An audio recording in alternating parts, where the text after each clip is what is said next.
Mening ismim Komila. Mening kanalimda siz o'zingizga yuz massajini bajarishni o'rganasiz va go'zalligingizni tabiiy yo'l bilan saqlab qolasiz. Bugun sizlar bilan peshona va ikki qosh orasiga massaj ko'rsatmoqchiman. Buning uchun yuzimizni tozalaymiz va krem surib massaj qilamiz.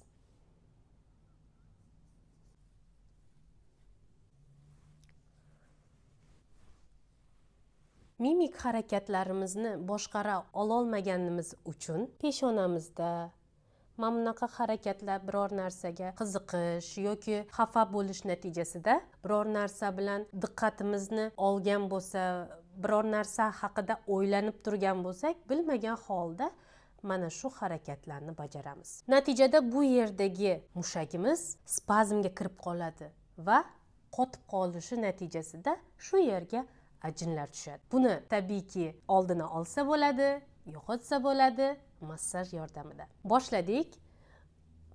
Boshida peshonamizdagi mushaklarimizni massaj qilamiz.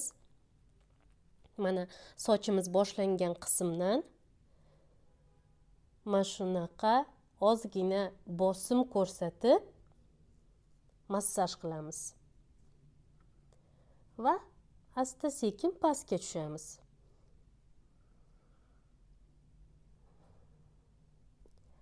Bu massajni xohlasangiz ertalab, xohlasangiz kechki payt ham bajarishingiz mumkin. Endi mana shunaqa qilib zigzag harakatlar bilan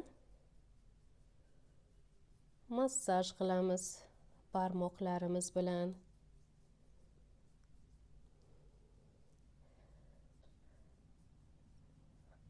Bu massajlarni kun ora bajarsangiz bo'ladi.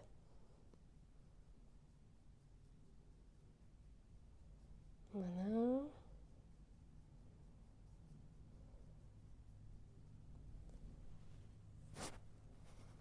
endi vertikal massaj qilamiz. Chunki ikki qosh orasidagi mushaklar shu qismdagi peshona bilan bog'liq. Mana ko'pchilik so'raydi, qanchada ajinim yo'qoladi yoki o'sha massajning ta'siri qachon bo'ladi, qovog'im qachon ko'tariladi, qancha payt kerak deb juda ham ko'p savol berasiz. Bu individual. Chunki ajinni hosil bo'lish sabablari ko'p. Psixologik holat, tashqi muhit, ekologiya, oziq-ovqatlaringiz, suv ichyapsizmi, yo'qmi, sport bilan shug'ullanasizmi? Hammasi birgalikda olib boriladi qizlar. Shuning uchun massajni effekti hammada har xil. Birovda 3-4 oyda effektini ko'rsa, ba'zi bir ayollarga effekt hosil bo'lishi uchun 8-9 oy kerak bo'ladi. Ammo effekt albatta bo'ladi qizlar. Buning uchun doimiylik kerak, kompleksni yondashish kerak, yuzni parvarish qilish kerak bo'ladi. Ya'ni tozalovchi vositalar, parvarish vositalari bilan birgalikda uhod qilsangiz yuzingizni, buni albatta effektini ko'rasiz. Davom qilamiz. Endi mana shu qismda, mana shu qismdagi mushakni ushlaymiz. Mana shunaqa qilib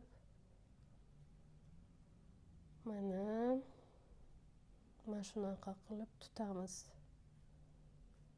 Bo'shatamiz mana. Bu yerdagi mushak og'riqli bo'lishi mumkin ba'zi insonlarda.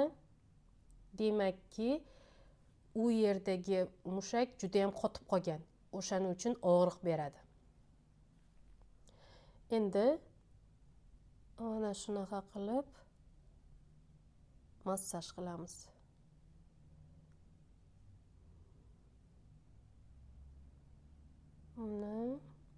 Massajdan keyin darrov effekt olmaysiz. Ammo bu tanangiz uchun bezarar, tabiiy yo'l va kosmetologlarga beradigan pulni o'zingizda qoldirasiz. va bu ko'p vaqtga yetadi.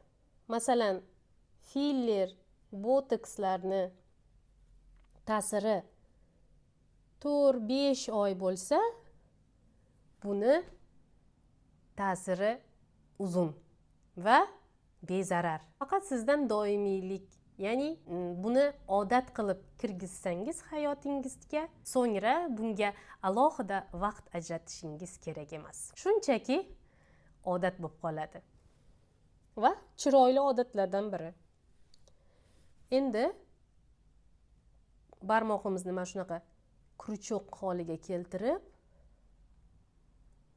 mana shunaqa qilib massaj qilamiz.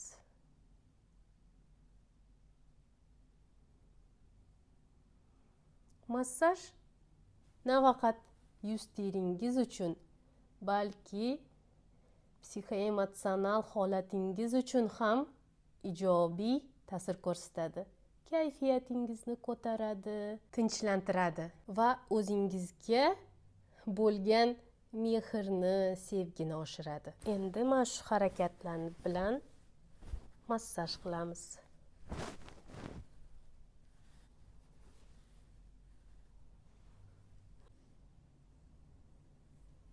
Mana shu qismidagi endi mushaklarni xuddi chimchalayotgandek massaj qilasiz. Bu yerdagi naprejeniyani olish kerak. Naprejeniyani faqat massaj bilan olasiz.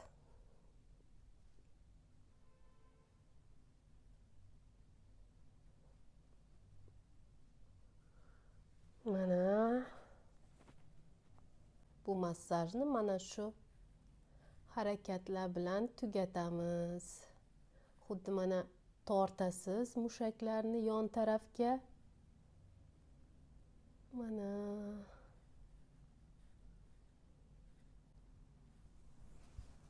bu massaj bilan birgalikda yana ba'zi mashqlarni bajarishingizni tavsiya qilaman. Chunki ba'zi mashqlari yuzingizdagi ajinlarga qarshi mashq hisoblanadi. Ya'ni ba'zi mashqlarni bajarmasdan faqat shu bir qismni massaj qilsangiz ta'siri bo'lmaydi. Tabiiy yo'llar bilan yosharaman desangiz, mening kanalimga obuna bo'ling, videomga like bosishni unutmang. Har doim go'zal va sog'lom qoling.